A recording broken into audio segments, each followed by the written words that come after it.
హైదరాబాద్ లోని తెలంగాణ భవన్ లో తెలంగాణ సిద్ధాంతకర్త ఆచార్య శ్రీ కొత్తపల్లి జయశంకర్ జయంతి కార్యక్రమాన్ని ఘనంగా నిర్వహించారు.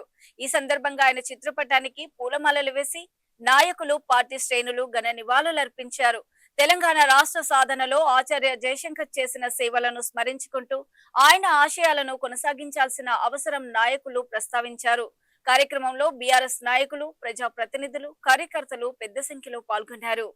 ఉప ఎన్నికలకు కేసీఆర్ గారు ఒకసారి కాదు ఎన్నిసార్లు ఉప ఎన్నికలు వచ్చినాయంటే ఆ రోజుల్లో ఎన్నిసార్లు రాజీనామా చేసిందంటే తెలంగాణ రాష్ట్ర సమితి అనే పార్టీ పెట్టిన తర్వాత కేసీఆర్ గారు మీకు తెలుసు తెలంగాణ రాష్ట్ర సమితి అనే పార్టీ పుట్టడమే పదవీ త్యాగంతో పుట్టింది. డిప్యూటీ స్పీకర్ పదవికి, శాసనసభ్యత్వానికి రాజీనామా చేసి ఉప ఎన్నికను అనివార్యం చేసి ఉప ఎన్నికను ఆహ్వానించి అందులోంచి ప్రజాశక్తిని దేశం మొత్తానికి చూపెట్టింది కేసీఆర్ గారి నాయకత్వం. కానీ రాజీనామాలు రిపీటెడ్గా అవుతూ ఉన్నాయి. 2006లో 2008లో అయినప్పుడు నేను అడిగిన సార్ని, సార్ రెండోసారి ముఖ్యంగా 2008లో రాజీనామా చేసినప్పుడు కేసీఆర్ గారు, నేను జయశంకర్ సార్తో కొద్దిసేపు వాదం పెట్టుకున్నా. మళ్ళీ ఎందుకు రాజీనామా చేయాలి సార్, మొన్ననే చేస్తాం కదా 2006లో, సార్ ఎందుకు చేయాలి కేసీఆర్ సారు అన్న.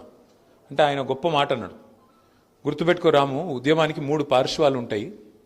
మొదటి పార్శ్వం సెన్సిటైజేషన్, భావజాల వ్యాప్తి. అది నిరంతరం జరుగుతూ ఉండాలి. భావజాల వ్యాప్తి అంటే తెలంగాణకు జరుగుతున్న అన్యాయం పట్ల చర్చ జరుగుతూ ఉండాలి. రెండవ దశ, రెండవ పార్శ్వం యాజిటేషన్, ఆందోళనాపథం.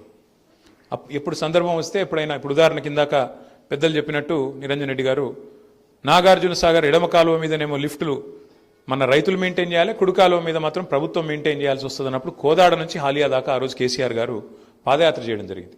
సో అట్లా ఆందోళన పదంలో ప్రయాణం చేయడం. ఆర్డీఎస్లో అన్యాయం జరుగుతున్నది, మనకు నీళ్లు రావడం లేదన్నప్పుడు నడిగడ్డలో ఆ రోజు జోగులాంబ నుంచి కింద గద్వాల దాకా కేసీఆర్ గారు పాదయాత్ర చేసినారు. 2001-2 నేను చెప్పేది. అట్లా ఆందోళన పదంలో పోవాల్సి వచ్చినప్పుడు పోవాలి. మూడవది democratization, sensitization, agitation, democratization. Democratization అంటే ఏంటి? ఈ ఆందోళనని, ఈ భావజాల వ్యాప్తిని అల్టిమేట్గా ఒక రాజకీయ శక్తిగా మలిచి, ఓట్ల రూపంలో మలిచి, సీట్ల రూపంలో మలిచి, ఆ సీట్ల ద్వారా యాచించి కాదు శాసించి ఢిల్లీ మెడలు వంచి తెలంగాణ తెచ్చుకోవాలి. ఇది కేసీఆర్ గారికి ఆయన నూరి పోసిన ఒక ఉద్యమ పంద.